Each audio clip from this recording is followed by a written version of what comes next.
You ask Tiger to solve. This deals with linear equations with one unknown. The final result is w equals 2. Let's solve it step by step. Simplify the expression. Expand the parentheses. Simplify the arithmetic.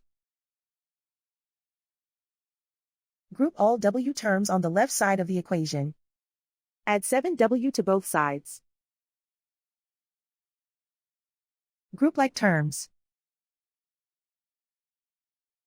Simplify the arithmetic. Group like terms. Simplify the arithmetic. Group all constants on the right side of the equation. Subtract 16 from both sides. Simplify the arithmetic.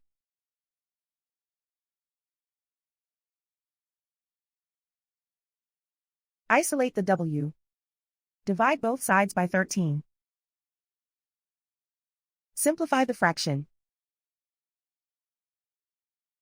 Find the greatest common factor of the numerator and denominator.